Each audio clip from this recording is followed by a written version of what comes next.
That's right. 1 second eyeball the levels, commit for an hour and a half. That's the way I Boom! work. What's happening, Twitch? Hey, Twitch. Let's do this thing. Before we do this thing, I should pull these names up so I can thank the peoples. We need to thank the people. I need to thank the peoples.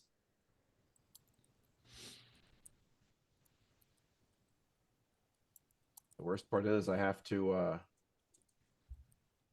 when I get all the names up, first I have to select all the names. Then I have to put them all in bold font and blow them up so that I can read them while we're on the show. Ah.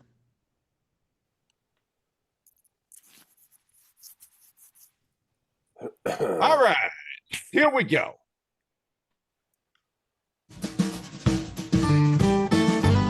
Oh, hello there. I am so glad you're here because I would like to thank the ice cream truck drivers. Thank you so much, ice cream truck drivers. Right now, I'd like to thank Fifi, Frankie, Stinky, Scoop, Galactic, President, Scooperstar, McScoops a lot, Ice Blue Scoop, I Want a Scoop Baby, and Jacob Dinkalegger.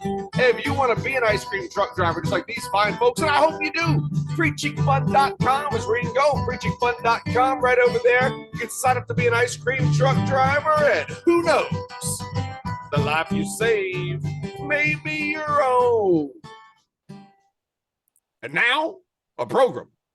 Hey, Johnny, do you want to go to an ice cream social? Yeah, I'd love to. Great, let's go. We had a party at the house last night. I stayed up too late. Oh, no. Too late, I said. Were you drinking? You were drinking. That's what really drinking. It's time for Matt Mattingly's Ice Cream Social, sitting in Las Vegas with Matt Donnelly, sitting in Pittsburgh, PA, that's Paul Mattingly, also sitting in Las Vegas with DJ, the audio guy. We're bringing fun. We sure are. Yeehaw. Well, I did it, guys. I taught my first improv class in a long time. I've been teaching other improv classes, but this is my first structured improv class in a long time where I'm having the same students over and over again. That I got second 12 move was for the structure, not for the improv class. I was just excited 12 wonderful students. Structure. And I got to say, I'm a little apprehensive because, of course, at the end of class, what do you think I did? Fart. I obelisked all of them. I gave everybody a chip. So give everybody a chip. I'm either going to have some people coming back being like, oh, wow, Paul, okay. Or be like, who am I learning from? Good God. Anyway, yeah. I Hello, took the students. gamble.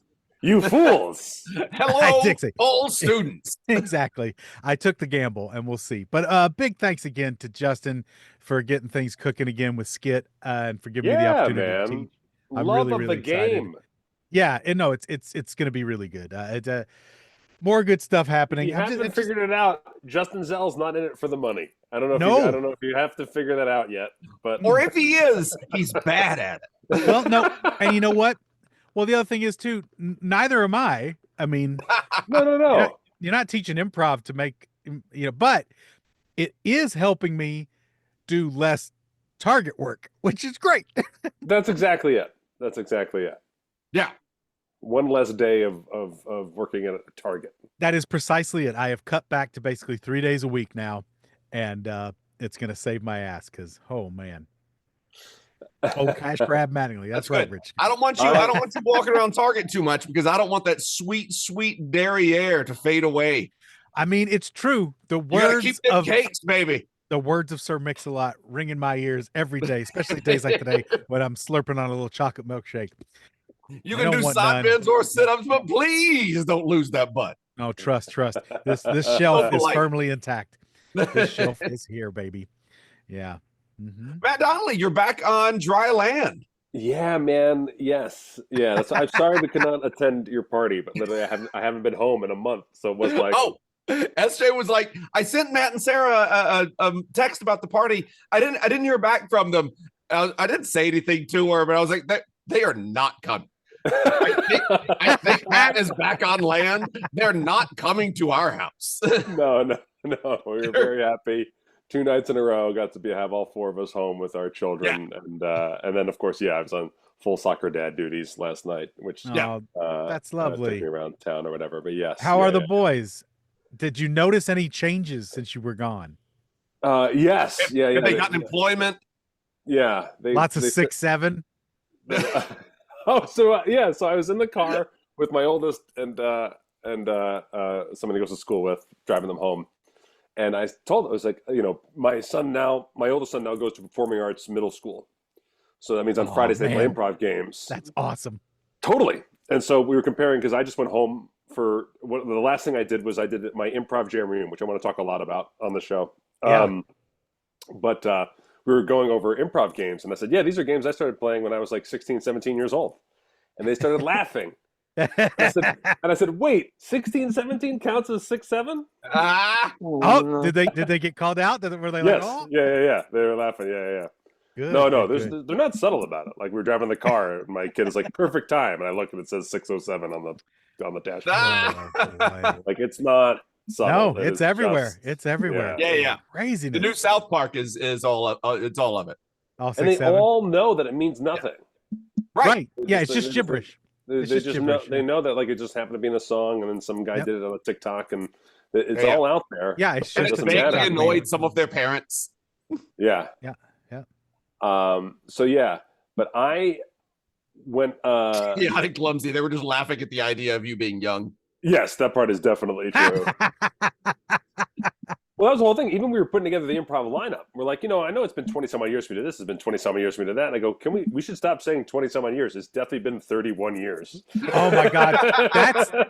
That's what's blowing my mind when I'm teaching It's been again. 20 some odd years, and then a few more. Yeah. One of my students asked me straight up, like, how long you been 31 teaching? years. How long you been teaching? I'm like, 20 years. And I'm like, wait, I've been teaching like 22 years. And if I've been teaching 22 years, I've been improvising 35. Oh my God. years. So let's not go down this rabbit hole. This is a No, depressing but I rabbit mean, like, hole for this any of is- us to go down. But this is like what I was talking about. Like, as my buddy Pat, he's going to be doing the Tyrannies thing with us this Thursday. I found out that I've been spelling his name wrong for our entire friendship, which was embarrassing. He was like, I'm pretty sure we talked about this multiple times. I was like, I have a false memory of you telling me how to spell your name properly, it's Pat Shepard. I've been spelling it I've been spelling it Shep Hard. And Okay. I thought for a fact that's actually what he instructed me to do one time. He's like it's like Shep and Hard. And I was like, great. And I literally had a conversation with him just 3 days ago, where he was like, nope, never said that. Never instructed you to do that. Definitely been all E's on my last name the entire time you've known me. And I was like, how do I make up for the fact that I've been spelling, like, I can't, that's like, there's no mea culpa. Like, we're lifelong friends. Like, we are, we are friends for our entire improv lives. And I think the only thing that you can do here is tell him how to spell your last name incorrectly and let him spell it incorrectly the rest of your life. My brain was really racking possible big time solutions because it's so embarrassing. How do you undo 30 years of mistakes? It's also it's the number one bitch behind my back, right? If you're like, guy doesn't even spell my fucking name right. We're supposed to be brothers. You know, I have no defense for being if there's any sense that I am a fucking ogre, a selfish ogre. It's I never learned how to spell. It's better than what I thought you meant, though. I thought you meant you were misspelling Pat. No. P-I-T, Pat. Shit. And it's not we're casual friends. No, possible side effects. Many press releases, many articles, many listings of who's playing in the shows. I've put out his name numerous times and shouted it to the rafters with incorrect spelling. Just 30 years. I don't think that you can change it. I think the only way forward is to continue on. When he was like, no, we've definitely had conversations about it. I was like, well, clearly I don't remember. I go, I just want to say clearly, one, I'm sorry, and two, this wasn't some elaborate trolling that I've been doing a bit for 30 years. I know I'm capable of these bits. This wasn't it, though. Oh man, side note on the word bit. Fucking so jealous. Amy Poehler, great podcast, and she's interviewed 2 people about 2 elaborate bits. One is the guy Cole Escala who wrote the O'Mary O'Mary show. Oh yeah. So They he are has a so bit, fucking funny. They are. he amazing, has yeah. a bit where he calls someone and on their voicemail, he leaves a message as if he's talking to someone else's voicemail about the person. So he's talking about having to kill the person he's leaving a message for to another person. Yeah. So like if I called Paul, I'd be like, "What's up, Jacob? Look, it's got to go down. Paul's out of hand. We have to take him out. It's over. You know, meet me." Like So it's like he's accidentally called the wrong number. yes, yeah. We have to murder Paul. So that's a bit he does with all of his friends. That he has to murder these colluding with their other friends to murder that person. That's pretty which great. I'm so jealous of that bit. And then fucking Aziz Ansari. His bit on Amy Poehler's was fantastic. So he found out Amy Poehler's kids the names of their best friends. And so when the kids would visit set, Aziz Ansari would walk by on the phone pretending to talk to their best friends and ignoring them. To Amy Poehler's children's best friends.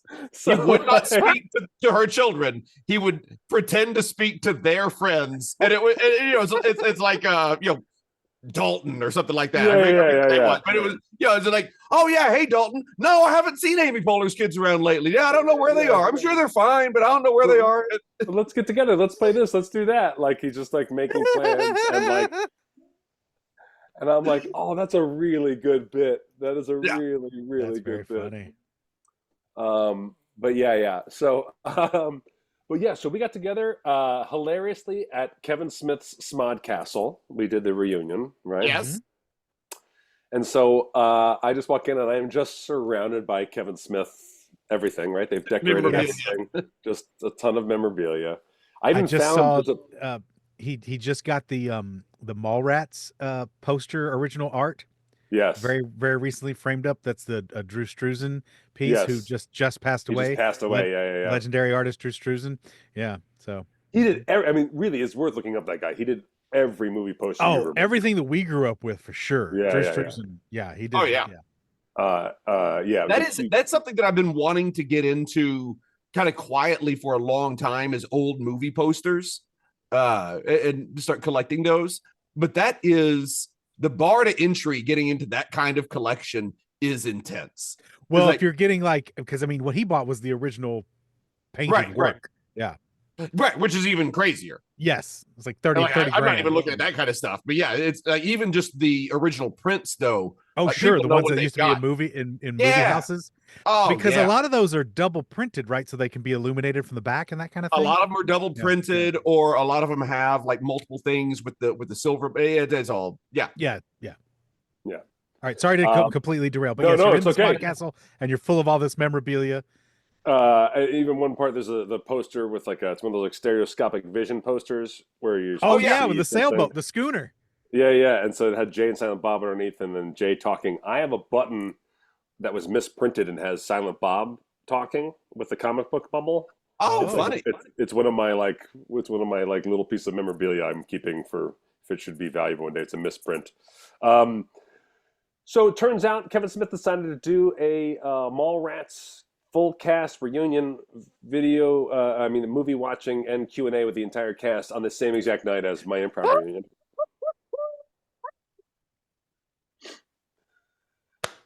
Yes. Did you get him a chip? That's all I want to know. I know if Matt got him a chip or not. No, this was. I've already shared on this pod. I believe my friend wrote me like, "Hey, maybe we can get a picture of Kevin Smith," and I said, "Maybe you can." I'm all for forgiveness and sleeping dogs lie and stuff like that, but I'm not about to initiate hey, it's me. Not on that night. Not on that night. Hey, while you're back together, the entire cast of Mallrats. Do you remember kicking me out of a film when I was 17? I just want you to know that I'm past it. You want to grab a photo? By the way, I don't know if you've heard of this thing called a podcast, but I have one. Here, please. Here's a chip. Oh, shit. Check I don't know out. if you've heard of this thing called a podcast, Mr. 18 Podcast. Hilarious. So, yeah, there's no in on me and Kevin. I only thought it was funny. Hey, I don't know if you remember kicking me off of a movie 20-something years ago. The only thing that was funny is that I basically ran right into him. I was crossing the street and he was rounding the corner, and then there he was, and I literally just stopped dead in the sidewalk and the crosswalk, walked backwards and just I don't even want to be within 20. I'm not doing this. If he I just happens to laughed. see me and happens to recognize me, I don't want this to happen right here. Yeah, I was like, no. I thought I was going to be okay if we just happened to run into each other. It literally happened. I was like, nope. I'd rather just let it pass. And my heart was like, just you do your thing tonight. I'll do mine, and we'll just be happy. Okay. Hilarious. let's just get through the rest of our lives, man. We don't need to worry about this. No, we're both. We got plenty in our lives. We can just move on. Nothing is plenty of dirt on top of that hatchet, right? Nothing buries that hatchet plenty. So I'm not saying nothing it correctly, buries but... it to the point where it's not embarrassing the next time you have to have a conversation. Yeah, because the truth is, there's a 90% chance he doesn't remember at all. Right. You know what I mean? Like, there's just a chance he does not remember whatsoever. You know, and I also have to remember that film did not become like American Pie. It did not go on to do like, I can't. It wasn't Mallrats. I bring up the movie and people go, what? And you're like, yeah. So it's like, it's not, I even, you know, the more important is that I buried the hatchet with Brian, who wrote it and had to suffer, you know, that whole political situation and still get his movie made. Right. But even I hopped on one of his Instagram lives and it was like, he was going over how it just came out on DVD. Now you can just buy it. Yeah. And then I popped on his Instagram live and he's just going over how amazing the cast was and everything was amazing. And I was like, well, maybe I'm not totally over it. Okay, bye. And I just kind of clicked off the live to be like, that's enough. Like, you know, so I've still spoken with everyone in it. We've all done everything else with our lives. It's all fine. But I just was like, oh God, what a funny curveball to just have. You know, there's a line around the block, not for Improv Jam. You know, there's the whole bit, right? But we got in there. They set up a little stage for us in a movie theater, and we sold out. We sold out the show, and it was a packed house. And I, Matt, holding a grudge, I'm shocked and surprised. I'm doing my best to not be a Jersey stereotype. All right, I'm trying to be an evolved person. You're doing great, buddy. You're doing great. I'll tell you who doesn't hold a grudge, the guy who ran Improv Jam, because I left that in a very fiery political way at the time, you know. 20 some odd years ago. Yeah, it was 20 something years ago when I wanted to show Kevin Smith what. I took my college money and funded a TV pilot with my improv group, not our improv group, mine. I left my hometown improv group, started my own in college, and took the most inexperienced group and decided they were the ones I wanted to work with, and we did a TV pilot with them. Again, if that became a real TV show, maybe I wouldn't be invited back to the reunion. But again, it went on to no success like the movie. Just a bunch of people holding grudges, throwing money around, and no one's better for it. Yeah. And in fact, like, there was like the original core group of the show, and then there was like the class that came right after us. Were all reunited, right? Because my buddy Pete never left the group, and so he stayed on and bonded with the crew that came right after us. So it really was like two classes of the show reuniting 30 years and 20 years later. And I was laughing because someone's like, where do these new guys come from? And I was like, well, they came from the fact that Tom, Pat, and I quit and started our own group and went up north to Jersey and left it. So it created a vacuum of availability for the cast. So, like, oh, I can answer that question. Yeah. Hoisted by your own petard. Exactly. So it was a 14-person cast. All of us playing games we haven't played in years. I'm the most recent player. Holy shit, that's a lot. And Jacob, you're going to laugh at this, right?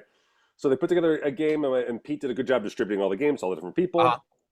And he gave it to Jeopardy, and he went to Jeopardy, and he was like, blah, blah, blah, and he goes, and Lance, you'll host. And Lance made a face, and I literally froze. I go, freeze. Oh, Lance, I go, yeah. Was hosting Jeopardy your thing when you did the show? Because I was not part of your cast. He was like, not really. And I go, do you know how to host Jeopardy? And he goes, no. I go, okay. Switch games with me. I will host Jeopardy. You do this other game. Yeah. And I was like, and I said, I'm really sorry. I was like, I don't want to like step on anyone's toes. I go, but hosting Jeopardy is super hard. And I just made this mistake. I made our audio guy with no improv background host Jeopardy. And I forgot that the Jeopardy host is the hardest job in that game. Right. Mhm. It is to sell everyone's jokes. You have to repeat and sell everybody's jokes, and you have to move the show along based on the funniest answer, and you have to get a sense of whether someone else might have a funnier answer. Mhm. It is not you just throw somebody in to do it or whatever. And so It's a showrunner more than Yes. it's a showrunner more than like now. I know exactly what to do with it. right. Now I can just do it. But like that day, I was like, "Oh, y'all want what now?" Yeah, We got on stage. It was like, "Oh, it's this. It's this." Yeah. I see. yeah. Even when it's the most like joke, like pimping you into making dumb jokes Right. game. It's even harder than 185 or those games. Oh, yeah. Yes. And so I hopped on that grenade, Jacob, and I was like, "No, I'm hosting Jeopardy." How'd it go? Oh, it went really well. It went really well. I mean, the most thing was that honestly, the thing was that Michael Keefe was the guy who ran Improv Jam when I was a kid. He was the funniest person I'd ever seen when I went and saw that show. Like, he was so funny. And I would steal his bits and do his bits in high school and get attention for it. And then I finally got in the show and got to perform next to him. And when we all got together, you know, he was older than us. And so you know, I could see him, like, he had 14 people. He's bouncing 14 people. And I could see that he was like, not like, he was kind of champing at the bit a little bit to be funny. And he was kind of, you know, right. he was kind of making sure everyone's getting fed or whatever. And so when dating game came around, I just was like, he was explaining, like, there are 3 contestants. I go, nope, there's 4 contestants in this one, Mike, and you are contestant number 4. And so I threw him in a dating game, and then all of a sudden I was up for Jeopardy, and I turned to Pete and I go, I'm going to do it again. And he's like, there'll be 3 people up here. I go, nope, there'll be 4 people playing in Jeopardy tonight, Mike. 4, and you're playing in that one as well. I was like, we're doing this. That's great. Yeah. The only thing I was really happy for myself was that, like, because I had departed and even reconciled and departed multiple times on shaky ground, I actually just straight up after his last game just said, by the way, everybody, like, all of us are here and all of us went on to do different things with our lives with the confidence that came from doing this show. Please, let's give Mike a proper round of applause for what he's done for everybody here. And we got a standing ovation in the theater. Oh, nice. And I was happy because I really, like I said, I was very driven and certainly at times very egotistical. And I was definitely went off doing my own thing. And I had my own political battles with that. Of course, when you look back, you're like, boy, am I just a dumb 18-year-old kid in those arguments, right? Yes. And that show just meant so much to me. And I did not realize the nostalgia factor. I was too busy trying to make sure that we were getting 14 people into a show. I knew I was pretty experienced compared to some of the other people coming back. I was really trying to make sure. You were the most practiced. You're the most recently practiced. Yeah. And so I was trying to really just kind of make sure, you know, because our shows with Brad and Jonathan, I mean, that's like keeping up with fucking 2 amazing titans, you know. I certainly felt like very in shape for this reunion, right? Yeah. I did not give myself I did not for a second. I was like, oh wait, you're going back to the epicenter of your entire creative life. Do you know what I mean? Like, you're going back to where you were 16, 17, and you started doing this show. 16, 17. Yeah, 16, 17. I'm so young and hip. No, like my buddy Tom, who had a stroke 9 months ago, and we were literally just told, like, check in with his wife day of. Okay. Like whether he would make it or not, whether he'd want to play or not, or whatever. And so Tom walked in, and my buddy Nick, those are the guys that were in the show before I got in. Those are the guys that I looked at to be like, I want to play on stage with those guys, right?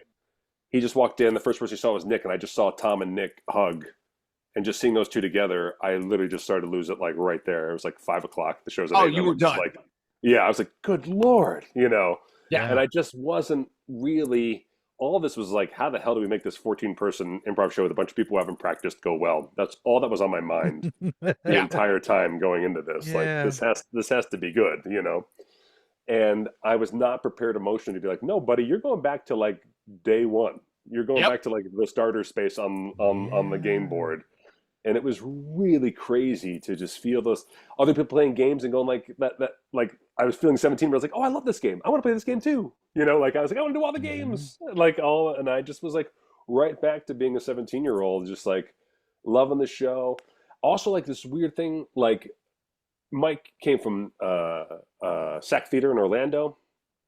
They coach the crowds and they say for every scene in, and the whole crowd goes 5, 4, 3, 2, 1, and the thing starts. That's fun. It is fun, and none of us took it off on our separate improv endeavors. Like all of us went off to do other improv endeavors, and we never did that. So we were all just waiting to be introduced, and he coached the crowd in doing it, and hearing a full theater do the countdown again. Yeah. All 14 of us 13 of us, Mike's on stage, all 13 of us went, oh, like we all just got hit in the stomach with a bowling ball, like right off the bat, like before we even hit the stage. Oh, wow. It was like this crazy nostalgia of it. And it was awesome.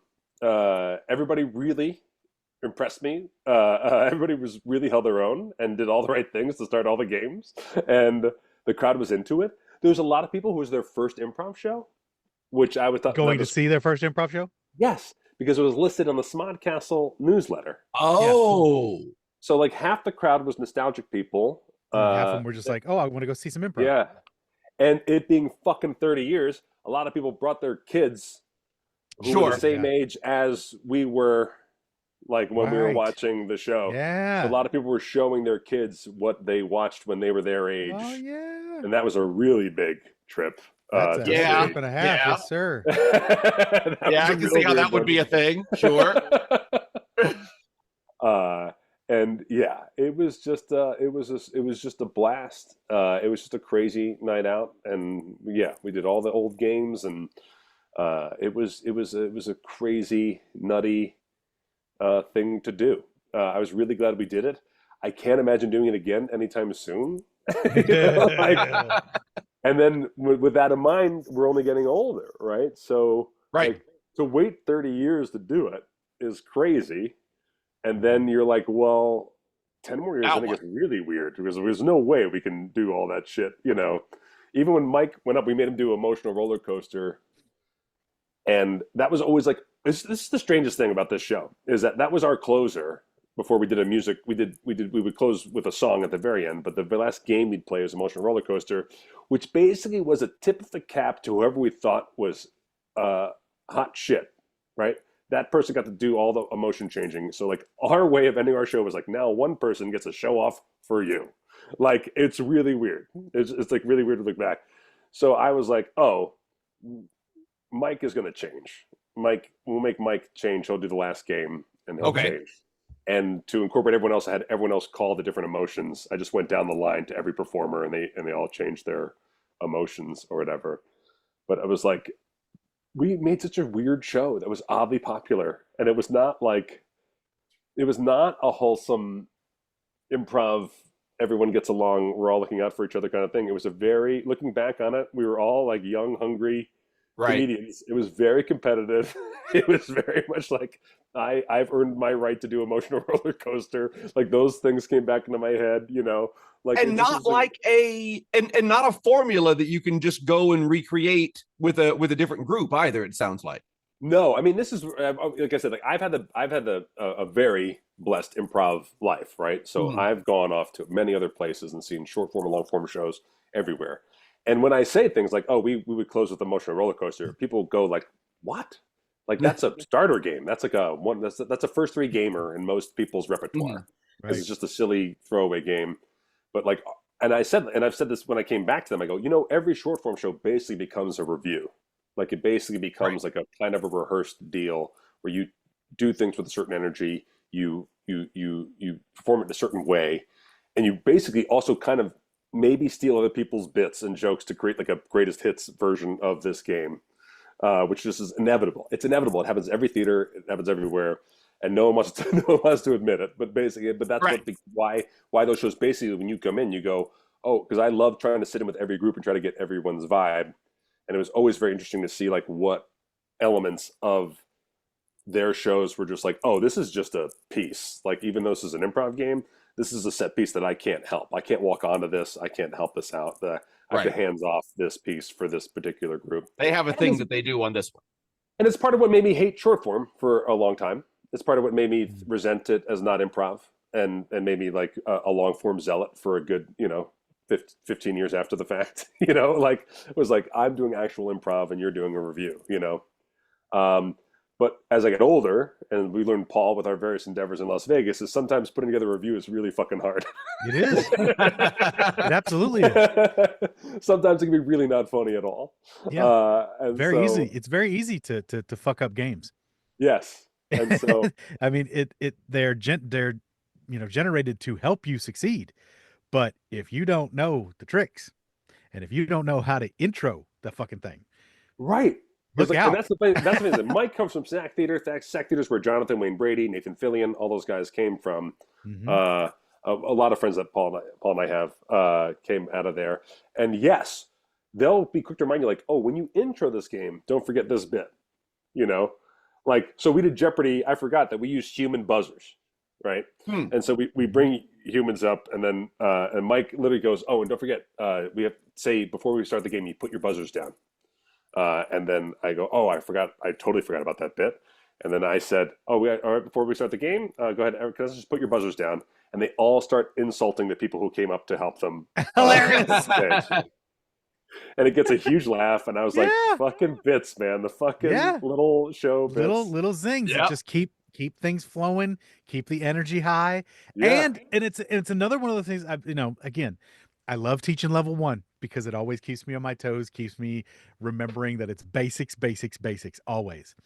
And that's just it. Like, just reminding people that it's a show, reminding people that they can relax and we know what we're doing, even though we don't. That's it. It's the we know we're doing. Like, Jonathan, You're in good hands. Jonathan Mangum does a bit. If you put Jonathan in charge of writing something down, you have to remember that he does this bit. And I've only done, however many shows with him, but you start saying things for Jonathan to write down, and then you wait at like the third one. You go, you getting all this, Jonathan? And he will go, oh no, I'm just drawing a cat, and he'll turn over the pad and show that he's just drawn a cat and written nothing down. Yeah. And that bit, if you nail it, kills. Like, yeah. if you do it wrong, if you do it too soon, if you forget he was doing the bit, he'll finish it himself, and it goes okay. But you have to remember that Jonathan does the bit where if he picks up the pad, he's going to draw a cat. Right. And those are things that make it a review and not a pure improv show. But it's the kind of thing that makes an audience go like, oh, these guys have it in their back. They got the shit They're together. ready. Yeah. Simple little stuff. When we did our show on Saturday, the teacher show, I just grabbed a few pieces, like when we're doing puppets, and just the old make sure no one touches the bikini zone. That's just one little thing like that. It's a little throwaway line, but it just gets a laugh and gets everybody going. And at the top of we did a little 20-minute or so long form, after an interview. The interview was pretty heavy. And so at the end of the interview, I was like, okay, so what we're about to do now is a little bit of a long form piece. It's going to be a little more theatrical, more scenic. Things might come in, might go away, might come back. You might see characters return in different times and whatever. But that's what's going to be, a little more theatrical, a little more long form. And it's all intended to be comedic, which I've grabbed from you, which is, and it's all intended to be comedic. And it just ends it with, they're like, and then and the audience laughs because they're like, but it's good to remind them that, we're trying to be funny here, even though we just talked about some really deep shit. We're going to be funny.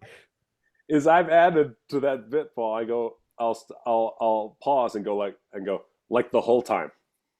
Oh, good. Yeah. It's intended to be comedic, like the whole time. And I only added that bit because comedy's gotten dicier. Has it ever? As we've gotten older, like that's it. Gotten different.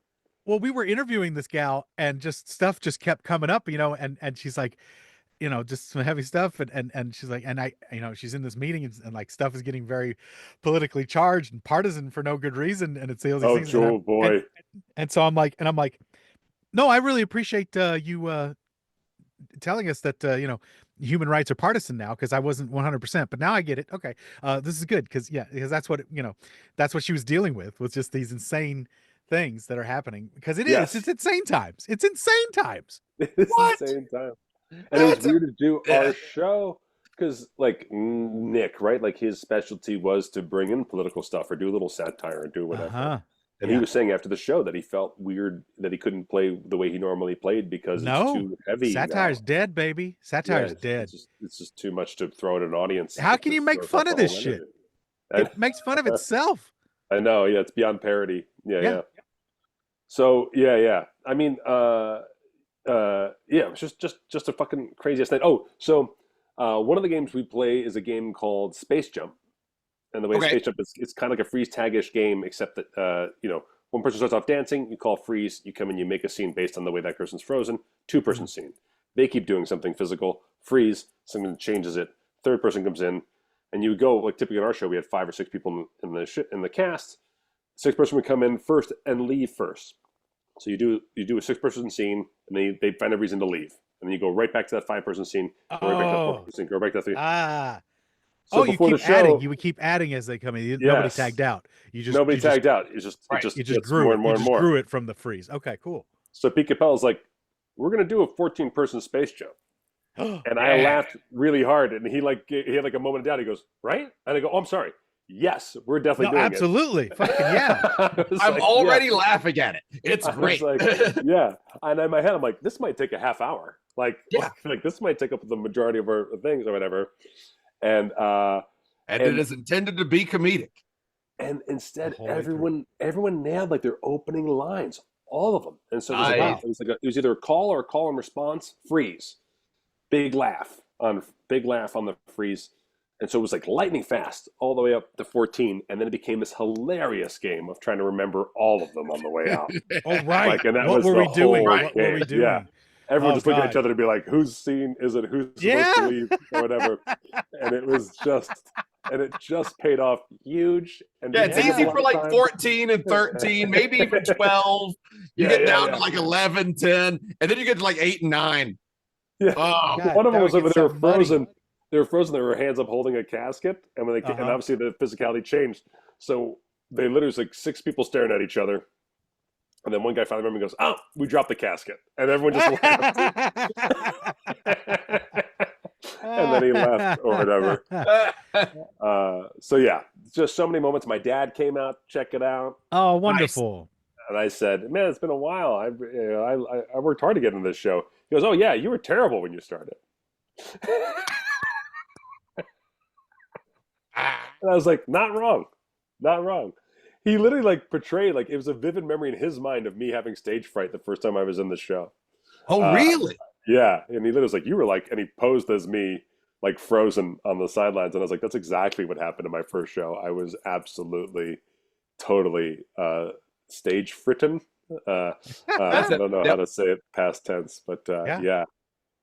I was just, it was a really crazy emotional experience to go through. Wow. You know who else doesn't know how to say the word frightened? That's the following sponsor. I like stage fritten. Today's show is brought to you by Spanx for Skanks. Yeah, that's right. That's from Magic Shell Scoop in 2024. That's Spanx for Skanks. Hey, I'm crack whore Jessica, and I love me some crack. I also love to look fit and tight in my Louboutins and my haute couture. So after I smoke some crack, I throw on some Spanx, but not just any Spanx. Spanx for Skanks. Their number one customer is me, crack whore Jessica, and my crack pipe. These skank Spanx are built for skanks like me. They got a crack pipe holder. They got a place where you can put your weed. They got a place where you can pee right in them when you wearing them and won't nobody see. That's right. These things are made for skanks. You can skank these Spanx up like nobody's business and nobody will even know. Meanwhile, I'm walking the red carpet, high as fuck, and don't nobody blink because I'm wearing skank Spanx. Everybody thinks I got it all together. I don't. The only thing that's holding me together are these tight-ass undergarments. But I'm pissing in them, and don't nobody know. So right. I say that's a win. So you take that skank home and you just open it like a mattress that was just delivered. You slowly get those Spanx off and then Oh, it's expanding. It's I'm sorry. I expanding. can't help it now. They only last for 12 hours. That's the spank skank guarantee. 12 hours. But after that, it's like the fucking There's uh, Cinderella yeah, Spanx. it Stroke totally of midnight. it'll pumpkin your ass real hard. So watch it. Watch it. Watch your time, girls. Set your watches and shit, because that stuff will explode on you. Enter Hey Scoops to checkout. The worst part about that is her parents named her crack whore Jessica. Yeah. Nominative determinism. Nominative determinism. That's right. Just the first thing that popped into my head. Oh man.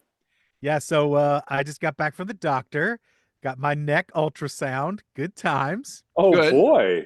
Yeah, When yeah, do you find yeah. out the results of this neck ultrasound? The lady said things are running back. So it'll be like a week or two. And I said, well, I'm heading out of town now. She's like, well, that's great. So yeah, it'll be like probably Hopefully 2 there's weeks. nothing with my neck that means I can't fly because I'm going to go fly somewhere. Exactly. That's the one thing I kind of thought. I was like, well, if I do have any kind of artery problems, I guess the flight's gonna just do a number on whatever. Who cares? You know what? You're going to figure it out. I can promise you at 50, feeling the way I do, my blood is not flowing as perfectly as it should be. I can say that definitively. I think I don't think there's any major blockages or anything, but it could stand to be better. I'm sure. One of our friends came to the house last night and he had, what he said at first was that he nicked his lip shaving and that it was bleeding profusely. I thought that was odd. It turned out it was the beard clippers.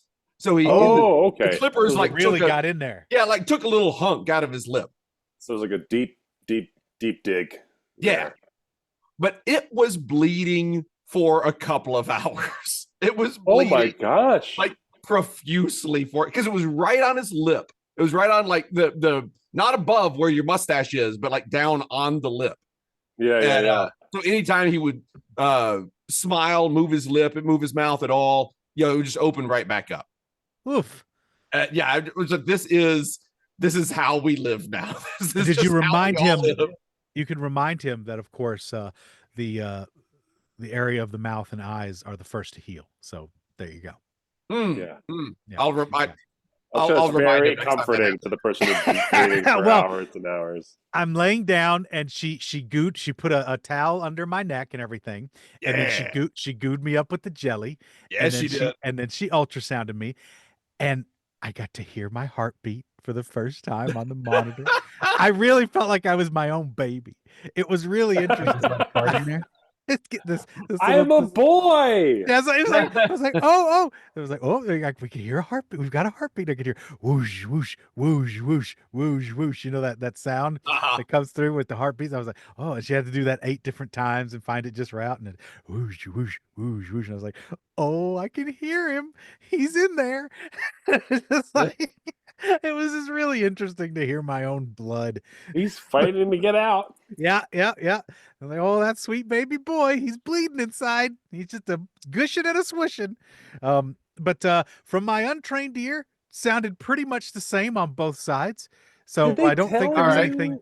Did they tell you like what they're looking to diagnose? Yes, they're looking or because it was isolated to my left eye. Right. Because this was all from a few weeks ago when they just when I went to the an eye optometrist. exam Yes. and they had a moment of they saw something they didn't like in your eye and there was bleeding. There was retinal hemorrhaging. Yes. Yeah. So they went and they I went to the eye doc, the expert, and they checked it out. I don't have anything going on with the right, or I didn't at least. And so but I still have had no vision impairment, no vision changes, still ongoing. And you still look great. I mean, thank you. But the concern was there are, the arteries that go back and forth there. The concern was because it was isolated to one eye that it could be some kind of blockage or some kind of impediment as to the going or coming of the blood in that area. So that's what they're flushing out. And then she's like, I'm gonna, check both sides. You got any questions or anything like that? And I was like, well, I mean, I know that the focus is on the left because it is only isolated to the left, and that was kind of the weird thing. And she's like, well, they check both sides in order to kind of get a baseline of what is normal. And then I went, Right. oh yeah, of course, this is the everyday medical exam of the Joe layman, right? You get up, you're like, oh shit, that really hurts over here. What the hell? And then you feel it, and then you feel the other side, and you're like, oh, that's pretty much the same. I'll be okay, Yeah. right? That's the whole thing you do. The symmetrical nature of our bodies. That's what we do. We go, ooh, my knee. What's a? Okay. How's this one? No, that's pretty much the same. All right. We can always do like A to B comparative shopping. That's what we can Exactly. do. Exactly. And that's So why, as far as I know, my liver is fine. that's one of the tricky ones. It's the internal stuff that gets really tricky. External stuff is a little bit easier to diagnose from the self, quote unquote. But yeah, Yeah. that was what. Rich I thought Scoop, that was he checks his funny. left penis, then his right penis. Yeah. Yeah. Well, as a Klingon, I do have two. As an echidna? Yeah. Yes, it is the echidna. But well, no, that's exactly with checking everything. In fact, I think it is Santa Claus who was the very first to practice this symmetrical diagnoses. Is that right? Yeah, he makes a list. He checks it twice. Gonna That's find out what it's who's all. left and who's right. Yeah, gonna find out if it's an abscess or not. Yeah, Santa Claus's rectal exam. Yeah, I just That's want to give a shout out to Sparta Avenue Stage, who hosted me for 2 shows Friday night before my improv reunion up in Sparta, New Jersey. I sold out the first show, and then no one likes to stay out late in Sparta. Nope. After that, it's, sidewalks roll up at 8, huh? Yeah. But no, I know all very about that out awesome here. First crowd. They gave me a standing ovation. All right, I'll just say it. Wow, fantastic. And they weren't just leaving. They No, weren't no, just no. standing up to leave. It was a legitimate standing ovation. I didn't say, wait, guys, turn around. Just do it this way. You didn't say, hey, everybody, let's give it up for children with cancer. Yeah, I blew garbage at them. Cancer Good. babies, It said, huh? stand up for cancer. Stand up for cancer baby. Thank you. Good night. Oh, side note. I was on the cruise ship with this couple. They're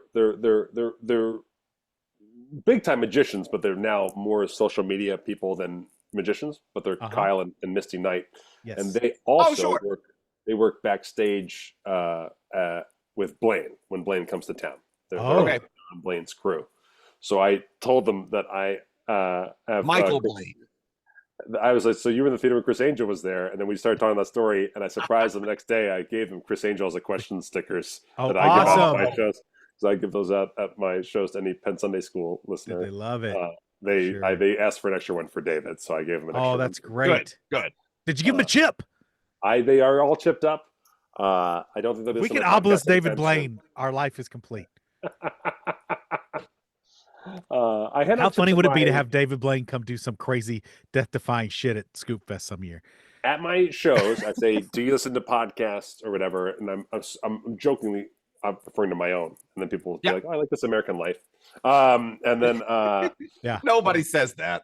but I have my chips and stickers ready for that when I'm Kick at ass. my show. So That's I do, awesome, I man. do properly chip people at my. Oh at yeah, the show. baby. Not Always everybody. obelisking, baby. Not No. everyone, But but- you know what? That's the Hot best way to leads. Well, do that's it, really. good because that way, if they get lost and somebody else takes them to the vet, they'll be able to know that they're yours. Well, That's right. I no, chip but you're them. Oh, this also is Matt Donnelly's audience. you're on the road. You've only good Get thing out got of so this much. vet. We don't take his You've only got insurance. so much capacity. You can't. He You doesn't can't have your insurance. all your chips at your disposal. So No, I can't. It's literally I'm down to 3 pounds of leeway. exactly right. Yeah, you got to I check go 2 light bags, for it. and they're often exactly like 49 and like 47 pounds. So yeah, between the two of them, sometimes it goes up to 50 on me, and I get mad. But yeah, I've definitely multiple times been that guy at the airport who's opening both cases and shoving one jacket from one case into the other. Yep. Yeah. All that stuff. So yeah, no, Do those chips you are heavy. Those chips are heavy. do you feel a sense of betrayal, or maybe this hadn't happened to you at the airport very often? It's happened to me once or twice where the scale at the airport is obviously calibrated differently than the scale at my house. Yes. I'm not saying one of them's wrong and one of them's right because I don't know, but they are different, and that is the most maddening thing that can happen on those travel days. Man. No, it is. And like, it's not that it happens. Like, I don't have a scale at home. I really do just lift it up with my arms and go like, this feels about the time where it feels right. Yeah. And I'm actually pretty good. I don't want to brag, but I will lift any of you up and tell you how much you weigh. But Tell you if you're over or under 50 pounds. Carnival That's barker it. blood. That's it. Just over under 50. That's it. That's the only task. Like, I don't know. You're good. You can get it. You can get down there. You'll be fine. Oh, you're at least 53. So when I pack the same exact stuff, and then all of a sudden it's like 51 pounds at the airport when I'm going out, I'm like, no, I packed this exact same case on the way in, and it was 49. You jerks. Something is wrong. Liars. And do they Thumbs let off you the go? scales, Are they please. like, okay, that's close enough? Or they jerks chat about it. says, do my original foolish trick, but for real. Just to get a calculator, start guessing people's weights, and then when they say this thing is 53 pounds, I rip open my shirt and have 53 pounds on a piece of duct tape on my chest. Yeah. And I rip it off and hand it to them. Yeah. So wait, what's your question, Jacob? I don't remember. Great. Moving on, Jacob. Yeah, I yeah. have a curiosity for you, actually. Okay, hit me. A guy came out. I was unloading groceries. I left my trunk open, and then I got caught in the backyard talking to my family. And Okay. then a guy knocked on the door, and I came up. I was like, I bet my trunk is open still. And I open. He goes, "Hey, just want to let you know your trunk is open." I said, "Oh, thanks." He goes, "Do you need help with your groceries?" "No, stranger, I do not." And then he goes, "Hey, we're walking around the neighborhood, and we noticed your windows and your beautiful home, and we wanted to sell you discount windows if you're willing to put our sign in your front yard that that you're willing to do this." And I go, "Wait, I've turned this down all the time. This is probably the fourth time I've turned a guy down with this offer that my house is a model house. But you did this deal, right, Jacob? We did, yeah. Did it work out? Was everything good? Okay. Oh yes. Everything was great. We saved a lot of money, and they took some pictures of the house. It feels scammy, Yes. right? And I was trying to figure it out because I was like, wait, I think Jacob did this, and we never got like a bad report after the fact, because I think I would have remembered if it went south or something. Right? No, everything went great. The bad thing that happened after it was right out, because it still cost us a pretty penny to do all of it, but it saved us. It ended up saving us like $3,000, maybe $3,500, something like that. So not nothing, a significant, savings. Good windows are very expensive. Yes.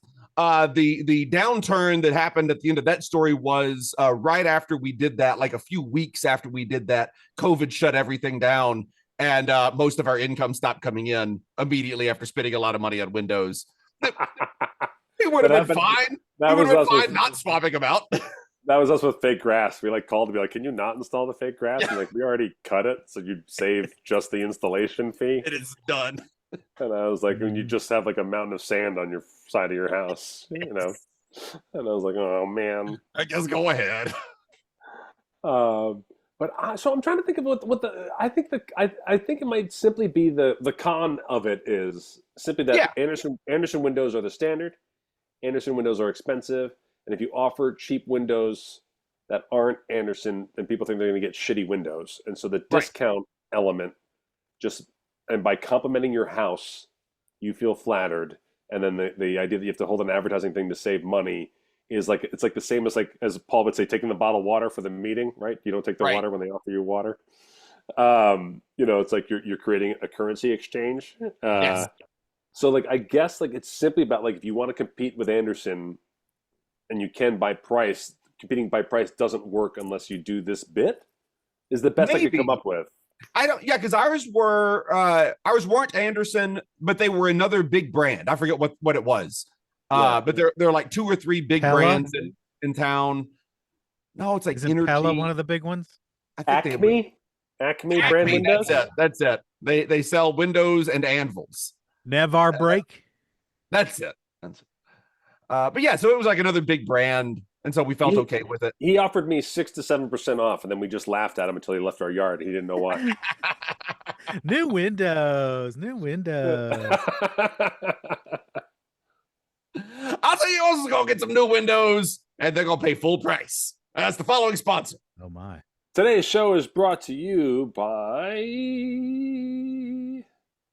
Greek yogurt. Yep, that's it. Greek yogurt from Scoop of Henley in 2022. This show is also brought to you by Greek yogurt. Huh. Huh. Huh. Huh. Huh. Huh. Ha!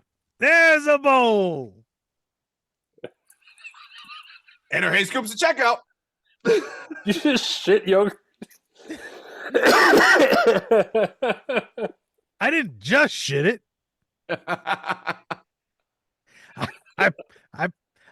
I I put it in a bowl.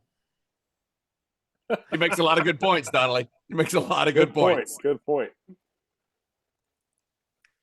All right. Scoop So Jesus after- in the chat is pointing out that it's interesting that they did take some money off of our windows to pay for advertising, and now I can't tell you the brand name of the windows. Also, like, why we thought it was a con is that your yard gets no visible. There's no foot traffic. There's no traffic that goes by your house. You live Right. very Well, they didn't- remotely. The sign thing wasn't the big deal for ours. The Oh, big the deal for website. ours was the pictures. Yeah. Yeah. Pictures on the website. Yeah. Yeah. That makes more sense. Because we have a weird looking house. That was that. I think that was also why they liked our house, was because it's different looking for a Vegas house. Yeah, it looks like a little cocaine compound for That's it. some cartel. Right. That's precisely what it looks like. That's what everyone who comes to the barbecue thinks that someone might just break out a machine gun and mow everybody down. Yeah. It's a In a turn of fair events. concern. It's a fair concern. You've almost got like a conversation pit designed for the living Oh, yeah. room. Yeah. Yeah. Dropped. I'm nice. So I am doing the second show at the Sparta Avenue stage up in Sparta, New Jersey. Wonderful theater, Uh-huh. great community, run by awesome people. And Also, people who go to bed this early. This is the late night one sparsely attended. yes, the sparsely attended one, and they boost attendance by reaching out to their friends. Of course, there's a local magic community surrounding that. So my magician to regular human ratio in my second show is a little off. Sure. This is the thing. It's like magicians just don't, as much as they want, even the most respectful magician, it's just hard to be a regular audience member when you're doing magic, right? Yes. So a couple people who just don't want to do they give me a look like, you don't want to use me for this kind of thing when I'm trying to get people up from the audience. I use a lot of volunteers on my show. Yeah. This one guy was kind of like, I busted his balls a little bit, and he was a very chatty person. And then, so for when I have a small amount of crowds, I don't get new people, for Straight As Jack Escape. Use the same folks over and over. I just go to the two guys that have stood out the most, right? Okay. Like, it's basically like I can't constantly get two other guys kind of thing. And so I just call them by name. They get up quickly. We get on the show faster. And so I bring a guy up who I've been messing with a little bit throughout the show, and he's been messing with me back a little bit. But I go to raise the curtain, and he covers my face. And this is a bit that comes up oftentimes with drunk dudes on cruise ships, Right. where I'm trying to do my finale, and I do the joke where they raise the curtain too high. I get them to lower it. I talk over it. And then some people think it's funny just to keep covering my face. And I let that laugh happen, and then I try to move on with the trick, and then they keep doing it. And then I point out to them, hey, this bit's getting diminishing returns. Do you see how people laughed at it, and now they're not? Just letting you know. Yeah. You stop doing the bit and let me go. It was a fine bit. It was a fine bit a second ago. And this guy won't stop doing the bit, won't stop trying to say funny things, won't stop trying to upstage me through the entire thing, and basically kicks all of my jokes right in the dick. Ugh. And I can't. Can't get it So going. it ends fine. The show ends fine. I still get out. It's still surprising. I produce beers. Blah blah blah blah blah. And the show's over. And then he comes right up to me after the show because I'm signing posters right there and handing out chips possibly. And Not to this motherfucker. right. And he goes up. He goes, "Hey, just wanted to say I've really enjoyed your show. I've been a professional magician for the last 34 years." The fuck you have. No. The fuck you have. You've been a professional cocksucker. You've been a professional piece of shit. That's exactly it. My head just goes, that just can't be true. No. That just can't Nope. can't be the information. Did you ask him when his last paid gig was? And I told When him, was the last time like, people paid you to perform magic? even what's your day backstage, job? the other magicians who helped me Exactly. pack up were like, that was really weird. That was weird of him to do what he did to you. And I was Yeah. like, I agree. I was like, Especially I don't know if what to he's tell you. I claiming to just- be a magician. What a fucking Yeah. asshole. And then on top of that, because the way the guy introduced me, it felt weird to just go right into like whatever. And so I started talking about how I became a magician to the second crowd. I also was trying to, they also, no one would sit up front. So I was trying to like endear them and to be like, hey, Sure. we're hanging out. So I just told my story of learning how to dare me learn magic and all that other stuff, and then I went into my show. I'll do that if I feel like an audience is like super cagey. I'll just Yeah. tell my actual story of becoming a magician to be like, we're cool. Try and Yeah. change the temperature in the room a Yeah. little bit. Yeah. So I guess that compelled him to like. Then he wanted to tell me his entire life story as well for after the fuck's show. sake. Oh, this is great. And then I'm trying to get chips and stickers to two people I recognize from coming to my show Right. multiple times. Oh yeah. And he almost seems like annoyed where like he gets through part of his thing. It's like, oh, cool. And I went like, let me just get this thing real quick. And he seemed like annoyed that I wasn't like hearing him tell No, his you story. can't. I'm fine with coming up to you and telling you a story. I'm fine with saying I'm a magician as well. I'm fine with all this. You don't get to be annoyed when the group of people that you're doing the thing with is still a group of people. Yeah, exactly. Nothing has changed here. Ugh. Jeff Loomis in chat says, did he ask to be your apprentice? Jeff, in a way, he was asking me to become his apprentice. Right. He basically was saying, And like, what did you say? I heard your story and just like, He you had know, some I'm stuff way to more teach you, huh? experienced than you. And Oh blah, my blah, blah, fucking blah. god. Oh. You probably noticed how well I handled you on stage. That's just a little taste of what I can do. Yeah. I don't know if you Yep, saw yep, me yep. fucking destroying on there during your bit, taking your Oh, bit to the destroying next my level. show? Yes, I saw that. I did see you destroy my show, as a matter Yeah. of fact. Yeah. Wow. Yeah. That was the strangest part of it for sure. Yeah. Did you see Chaotic Clumsy's line? What you is should this? use that in the future. Tommy needs bigger tits to be that irritating. I am going to steal that. Yes. That's Yeah. pretty fucking good. Pretty fucking His were good, pretty big Chaotic. though. His are pretty big. Oh, okay. Okay. So you're saying he was justified? Yeah, that was really, really, really strange. Oh, I'm sorry you had to go through that shit. All No, right. no, no. I mean, I overall had a fantastic night. It was so fun, Right. and it was, Yeah. even though the audience was a little different, for the second show. Obviously, if you do a show that's sold out and you get a standing ovation, the second show's not going to check all those same boxes. Exactly. Oh, right. But Yeah. but you've got that one in your pocket rather than Right. coming off a bad show trying to get the energy back up again. And it basically, like, I'm recording both shows, so I'm finding that the moments that I find most awkward from my shows are making the best reels on my social media. Of course. So I was like, well, at least this is taped, and I'm sure there's more bits that come out of it this way. Yeah. or There you whatever. go. I Yeah. bet the clip of him upstaging me with the bit is going to make a fine clip for social media. Mhm. But it was yeah. So I just went to the second show, just like, great, another show, let's just do it. But it's super fun. Nice. Yeah, that was just the And only. so would amazing. you say that you're, I don't know, roughly 8 months away from your family have been worth it? It feels like it. It feels like 8 months. Anything more than 2 is just, yeah, everything feels a little weird at home. When SJ said last night, she was like, oh yeah, I texted Matt and Sarah about coming over. I hadn't heard from him yet. And I was like, oh, Matt has, I don't know if you know this, Matt has been gone since Scoop Fest. Yeah, and also, She was like, what? Scoop Fest doesn't count as me really being home either. Right. Right. Like, I don't really see anybody in the fam, so it Yeah. was ended up being a really weird thing. So That's yeah, an extra week of shit. Yeah. yeah. Kids are all grown up. Well, there was like a crisis, my kid's soccer team while I was gone that I wasn't there for. That was annoying. Oh, But no. basically, like my youngest kid's soccer team, they don't they always keep a certain core group of players, but always get new players every year. Okay. And my kid's soccer coach is not basically as teams get move on and stay together or whatever, some coaches basically recruit, basically sure. hope some other kids hop over to the other team.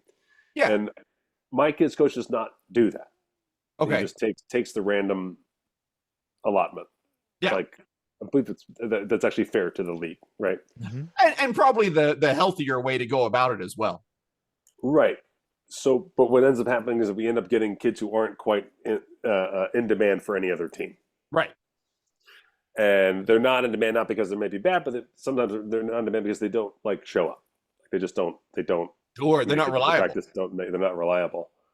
And so basically my whole season, my youngest has been playing with like either one man down or just enough to play the whole game with no subs Ooh, Ugh. the entire season. That's Yeah. hard. And How they can you almost even had, win? and they Let almost had alone a have any forfeit. fun. They almost had a forfeit a game Oh. while I was gone, and so it's been a bummer to not be there for If him. you had been there for that one, would they have let you suit up and head out on the field to be the last player that they needed?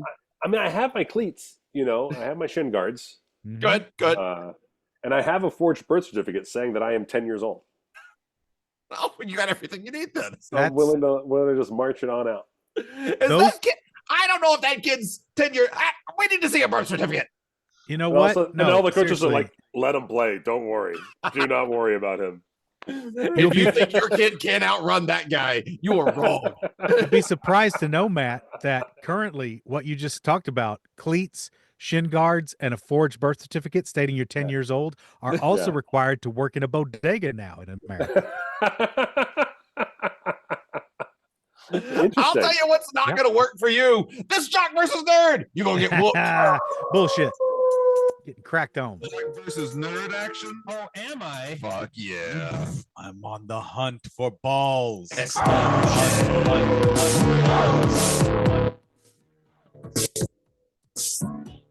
The hunt for balls. No!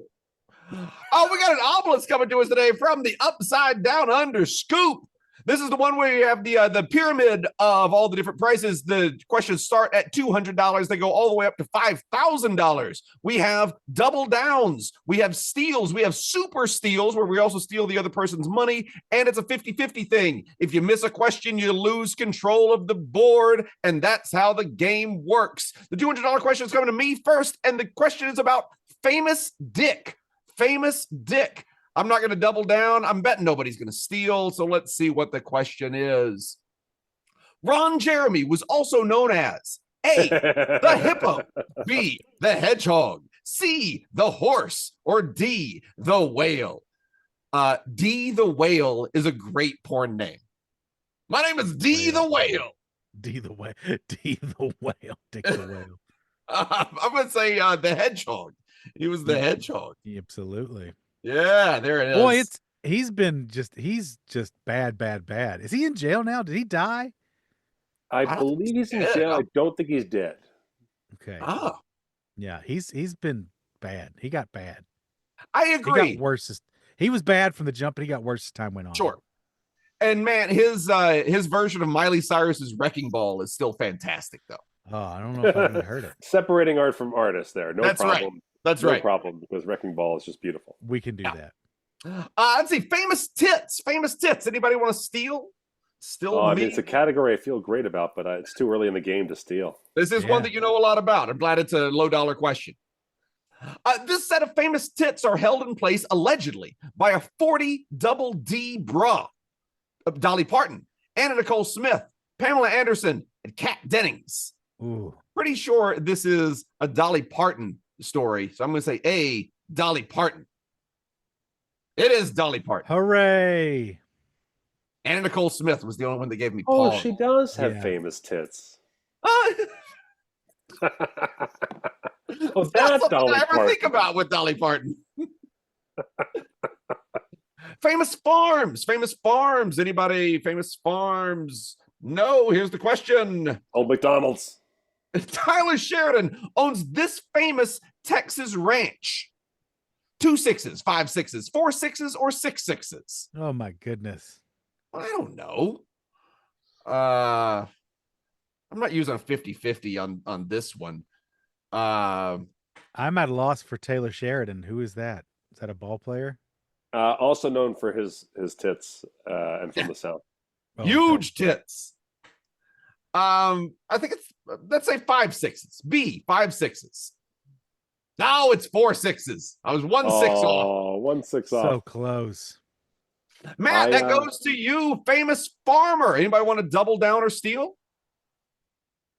I'm prepared to answer. This Canadian farmer supplements his farming income to the tune of around $1 million a year with YouTube videos jabbering on about farming shit. Is it the New Age farmer, the millennial farmer, the geriatric farmer, or the Gen X farmer? Huh. I doubt it's the geriatric farmer. Gen X farmer, the millennial farmer, new age farmer. B I and D, know. I feel right to me, but I don't know. Yeah, exactly. It's like, yeah, this social media has conditioned younger people to just constantly talk about their generation. Let's see. I'm gonna go B, the millennial farmer. Let's try it. It is B, the millennial farmer. Hooray! Well Oh, done. all the math was done. It just worked out. And one Look at- question, Matt is now ahead. The $1,000 question. Famous dick. Famous dick. All right. Anybody want to do anything? Here we go. This porn actor from the 60s reportedly had an 18-inch dingus. Dingus. Adinas. Funky cold Adidas. Is that Long Schlong Silver, Long John Delver, Long Dong Silver, or Long Dong Delver? Good Lord. Come on, Matt. You were just talking about this guy. Long Dong Silver. D. C. You said C or D? C.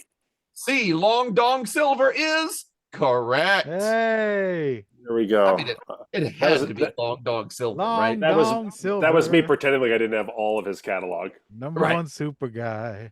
Do you remember that Chris Rock portrayed Long Dong Silver in a SNL sketch? No. No. Yes. There you go. Yarn and A Sticks. $1,200 What are you question. eating? You don't have to get online. You can just type it. But what are you eating? I'm very curious. $1,200 question. We're back to famous tits. Famous tits. Famous Anybody want tits to do again? anything? I'll steal. Paul's gonna steal. Regular steal. He loves them tits. This modern day Romanian porn star has a bra size of 34M. Jesus Christ. Is it Busty Emma, Busty Jugs, Busty Boobs, or Busty Elma? I'm gonna go Elma! Busty Elma because she's Romanian. D. And let's see. Oh, Look. you're so close. It's Busty Emma. Busty Emma. Oh. Chocolate Moose Tracks ice cream. Well, that sounds delicious. Well, at least I don't lose any points. I like That's to true. do that. I still have a super steal. Credit to Yarn and Sticks for making this an actual ice cream social. Well, Yeah. well done. Matt, it's back to you. It's a $1,400 question about farming. About farming. Anybody want to do anything? Back to me. How exciting. Yeah, it comes back to you. Paul stole it and got it wrong, so it just comes right on back. Oh, I see. That's okay. cool. With harvest not far away for us down under, how many You know hours what? a day on average do I sit in the tractor doing my thing? Well, 24, do my- 12, 10, or 15? Doing my thing is definitely masturbating. Right. And then these numbers must mean minutes or Right. seconds. Or refractory period afterwards. Let's see here. I have no idea. So let's go 50-50 on this one. All right. That got rid of 12 and 10. So you got A24 or D15. Well, he's not 24 hours. There you go. So, He's not on the tractor for on average 24 hours a day. it's harvest. Time to start mething for a few months. Good Lord. I lose more teeth every harvest. Just so much meth. So I'll go with 15. Let's try 15. D15. And the 50-50 answer has never worked better in this game. Out here gathering my molars at harvest time. Holy shit. It's a $1,600 question. Matt has 3,200. I have 600 and Paul has 0. Oh, but you still have a $1,600. super steal. I do still have a super steal. I You do can still take have all my a points. you still have a double. We all still have double downs. Yeah. And definitely not a cult. I'll try a steal. I'll try a regular old steal. All right. Protects my points. It does. This church doesn't officially have cult status, but it is the starting point for a few cult leaders like David Koresh and George Speight. Scientology, Catholic Church, Seventh-day Adventist Church, or Church of Latter-day Saints. I mean, I feel like we could just say the Catholic Church is the root of all of it. But I No, believe this no, is Seventh-day no. Advent. Yeah. I mean, the Catholic Church doesn't have cool compounds. That's true. That's true. They have C one. is, well, I mean, the Vatican. Yeah. They have one cool compound. Yeah, this But is a pretty good one. it's not really cool unless you're into fucking kids. Yeah. Allegedly. We all just stopped and thought about the different jokes we could make, and we all decided to just move on. That's all $2,500 very true. question. I was like, Yep. nope. That's it. I thought of at least 4, and I passed on all of them. But cheers to Paul for once again reminding people the Catholic Church fucks a lot of kids, and I don't know why that's not a bigger deal for actions Again, taken on this earth. It is one of those things that I will put my stake in the ground on that, and I will speak about it because it is infuriating to me and it has affected my life directly in a lot of negative ways. Fuck the Catholic Church forever. Yeah. Famous farms. Anybody want to do anything? Stealing. I don't want to double down on farms. Here we go. This Australian station, just a big farm, shares a surname name with a famous Aussie movie star. Is it Crow Station, Jackman Station, Robbie Station, or Kidman Station? On that tractor, I'm doing Jackman Station Yeah. for 24 minutes. Boy. I'm just gonna guess at this one. I'm gonna say this feels like a Hugh Jackman. I'm going with the Jackman here. Let's go. B, Jackman Station. Oh, it's Kidman Station. Damn it. Nicole Kidman and her big ass farm. Shit, it goes back to Matt again. Dick Locations. I've got a super steal. Paul Oh, no. with the super steal. You son of a bitch. I mean, I'll probably lose. This dick-themed Aussie beach located in Queensland is called A, Dicky Beach, B, Peter Beach, C, Todger Beach, or D, Dick Beach. I'll go Private see Eye. Todger Beach. Todger Beach, Dick Beach, Private Eye. No, Ah! I'm sorry, Dicky Beach. Dicky Beach. Dicky Beach. I would have done the same exact answer. I would have thought Australians got to have weird words for dicks and love naming them after those weird words. Todger. Holy, it goes back to Matt. $4,000 Tallywacker question. Island next to Dick Tit Beach. locations. Matt, are you doubling down? Because if you're not, Yes. I'm stealing. I'm doubling down to ward Matt is off the doubling steal. down. Smart. This tit-themed Aussie town in Victoria is called A, Tits Creek, B, Titty Song, C, Titty Bong, or D, Boobs Head. All right. Well, this is where it gets tough, right? I already used my 50-50. I Oh, doubled I should have down. used my 50-50. I'm a dummy. Yeah, you're dumb. But from Paul's mistake, logic dictates Tits Creek. But boy, does Titty Bong sound Australian as anything I've ever heard That in my really life. does, man. That's what I was going for. Titty bong. Boobs Head. And Boobs Head also feels Australian to me. Yeah, but titty bong. Like, isn't Billabong a Aussie thing? Yes. So titty bong. Also, that could be mistaken for the universal greeting of the Junkions. Ba weep gra na weep nitty bong. I was going to say that, yeah. Yeah. That's the universal greeting. Of Yeah, the so I of don't the know. things, yeah. I'm just stalling for someone to type the right answer in the chat. But You sneak. I will. I'll go. I know it's gonna be wrong, but I can't help it. I have to put all of my might behind Titty Bong. I just want it to be All that. of the eggs going into the Titty Bong basket. It's correct. Yeah, I would have got that right. Titty Bong is Bong. always correct. $5,000 question. I have to super steal it here at the end Oh, for a man. random question. This is the game. My favorite ICS episode is, hint, it's polarizing. Oh, A, Don Poseidon. B, Taco Bell Hospital. C, Bonnie's Bowl Hospice. That's the milk leg episode. Or D, Rod Stewart's bread surrogate. Oh, those are all polarizing episodes. my guess would be A or C. Let's see, either Don Poseidon or Bonnie's Bowl Hospice. But I mean, Taco Bell Hospital that's the gnarly one that has all of it's got a lot of gross stuff in that one. I guess so. And Rod Stewart's bread surrogate, wasn't that a Great Night episode? Wasn't that What? another Great Night episode? Bread Surrogate was not. No, Bread Surrogate was just the three of us in your we house. did that way back in your house, way Okay. back. Oh wait, I have Your a 50 old house, 50. yeah. I'm Yeah. gonna not be like Paul and use my 50 Yeah, smart. Use your 50-50. That got rid of A and D. Don Poseidon and Rod Stewart's Bread Surrogate are out. Yeah. Uh, See, I thought it was A or C. So you know, I've wanted Taco Bell Hospital from the beginning. I'm going Taco Bell Hospital B. Oh, really? Final answer.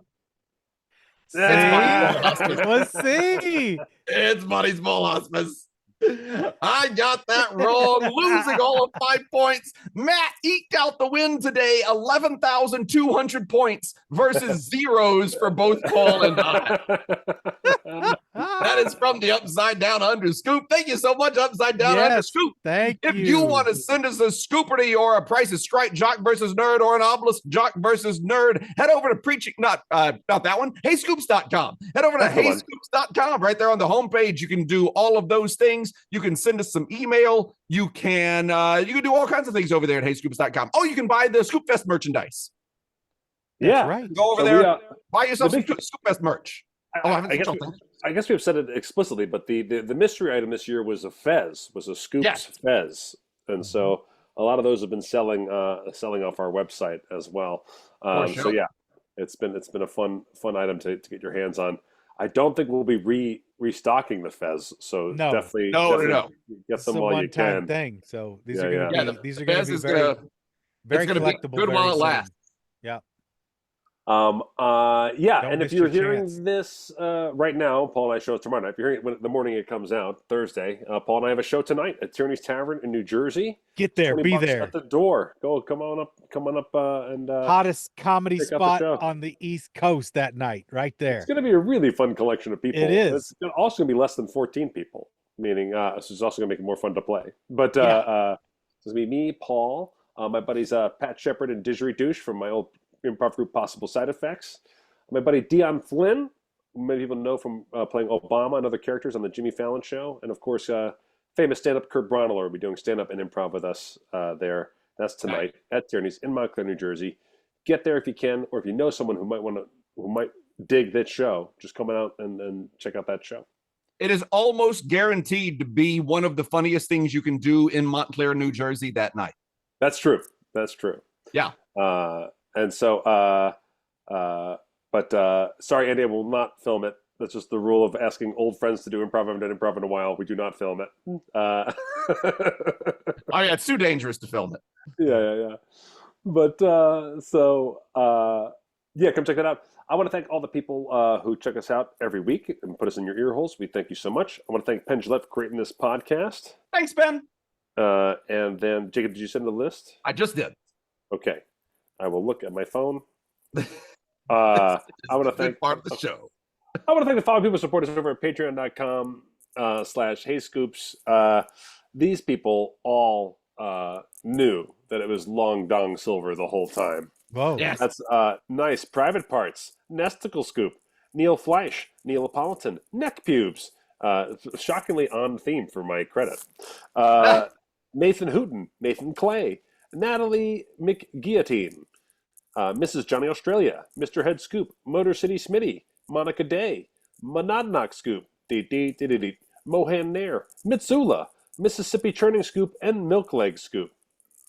The following people almost ran into Kevin Smith, but they changed the direction at the last minute. That would be Mac McKenzie, Matt Glowacki, Matt, a.k.a. Stormageddon, Matt, Scoopo Fail, Matcha Ice Cream Sunday, that's what that is, Mark Wilson, Mark Pickenheim, Mark Mattinson, Mark Gates, Mark Dryden, Mark Cohen, Mario Rosa, Mark Sadowski, Marble Tulip Scoopy Tree, Maple Raisin Scoop, and Mama Ninja Scoop. The following people all felt overwhelming paternal feelings when hearing their heartbeat from their own neck. That would be Mike Wenz, Mike Six, Mike Federley, Mike, Michelle Yeiser, Michael Shaw, Michael Martin, Michael Calder, Michael, Melissa Arachiga, Malia, Mick Tits, and Max the Ginger Scoop. These people will explain to you how they are superior to you at magic and want to tell you their whole life story. Macho Scoop Randy Sprinkles, M. Hertz, Luke Mellon, Logren C., Linda Brandmere, Lil Red, Leon Kassab, Leon Cox, Lemur Screamer Creamer, Lee Forrest, McGarrell, Lee Drummond, L'Oreal's Roth, Latter Day Scoop, and Larry Goodale.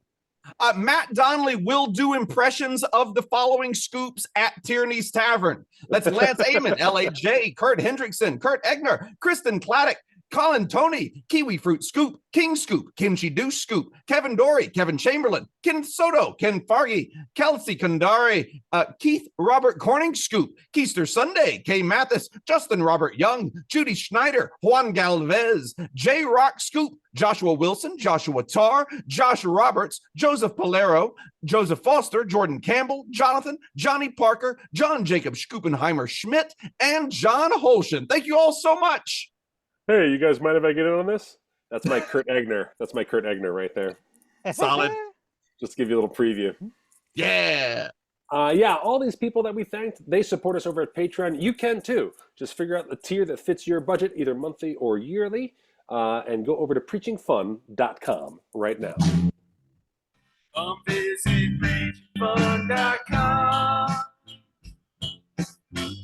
It's better than hanging with your mom.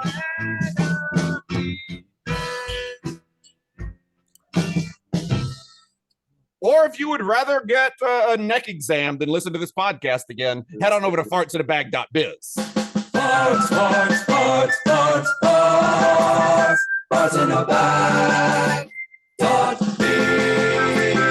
That's fartsinabag.biz. That along with preachingfun.com, it takes you to our Patreon page, where for as little as $3 a month, you can help keep this show on the air. If you think the show is worth more than $0, patreon.com/heyscoops. That's way too long. Preachingfun.com, fartsinabag.biz. Get there. It's awesome. All right. Thanks, folks. Everybody stay safe out there. We love you, and we'll see you soon. See you soon. See you at the home. See you at the cone. See you at the cone. See you at the cone. See you at the cone.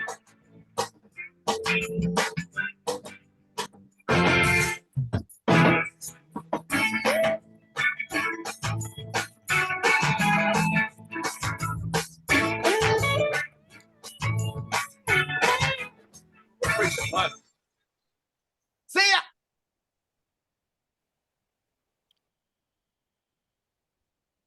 Thank you, everybody. Yes.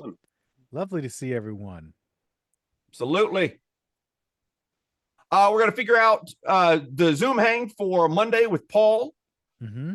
And yeah, we'll see you all on Monday evening. Yep. It'll be great. Look forward to chatting with everybody then. There might even be a surprise Zoom before then. Ooh, Oh, there could be. a surprise. There's a couple things happening with Paul and I that we can't talk about right now. That's right. All right. Come Saturday, Sunday, I feel like we can. Yeah, So, all right. There you go. there it is. That's as much of a dick tease as I can give. That was plenty. Twitch, thank you for hanging out with us. I'm going to turn you off now, but I love